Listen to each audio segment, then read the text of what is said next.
রক্ত সংকটের মতো সমস্যা মেটাতে এবং মানুষের পাশে অসময়ে দাঁড়ানোর লক্ষ্যে শুক্রবার রঘুনাথগঞ্জ মনমোহিনী বস্ত্র প্রতিষ্ঠানের পক্ষ থেকে রক্তদান শিবিরের আয়োজন করা হলো।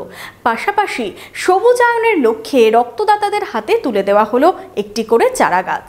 বিশেষজ্ঞ চিকিৎসকদের সম্মিলিত প্রয়াস চরক ও Jibak square diagnostic and research centre speciality ও মাল্টি স্পেশালিটি পরিষেবা নিয়ে এবার আপনাদের শহরে উন্নত ল্যাবরেটরি, সিটি স্ক্যান, ইমেজিং পরীক্ষা সহ বিভিন্ন পরীক্ষা করা হয়। যোগাযোগ 7477799627 7477799963।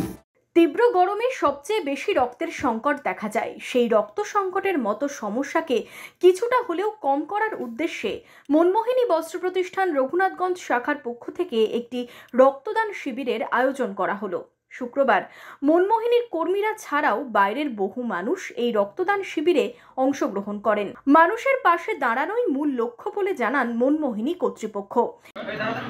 দেখুন, আমাদের একটা প্রয়াস থাকে সাধারণ মানুষের কাছে পৌঁছানো, ওদের সাধারণ মানুষের পাশে আরও আমরা কিভাবে ওদের পাশে আরও পাশে দাঁড়াতে পারি।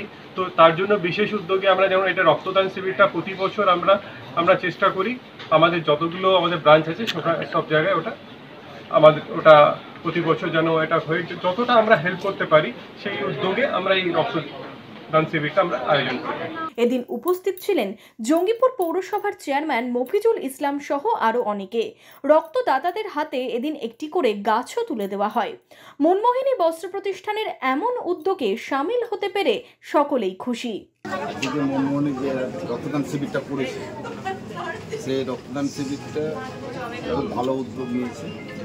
ব্যবসায়িকদের পক্ষে আজকে মনমোহিনী নিয়েছে, এরপরে অন্য যারা ব্যবসা করছে তারাও করবে। তবে খুব ভালো লাগছে যে এখানে রক্তদান শিবির হচ্ছে। আমি শুনলাম না যে এখানে প্রায় 40টা মতন হয়ে গেছে। আগামী দিনে আরও ভালো হবে। খুব আনন্দের সাথেই রয়েছি যে এতটা সাপোর্ট আমরা সবসময় চেয়েছিলাম যে সবাই যাতে আমাদের পাশে এসে দাঁড়াক, এবং সেই সাপোর্ট এবং ভালোবাসাই কিন্তু আমরা পেয়েছি। আগামী দিনেও এই রকম সাপোর্ট এবং ভালোবাসার সাথে আমরা এগিয়ে যেতে চাই, যাতে এই রকম আরও নানা ধরনের অর্গানাইজেশন আমরা করতে পারি।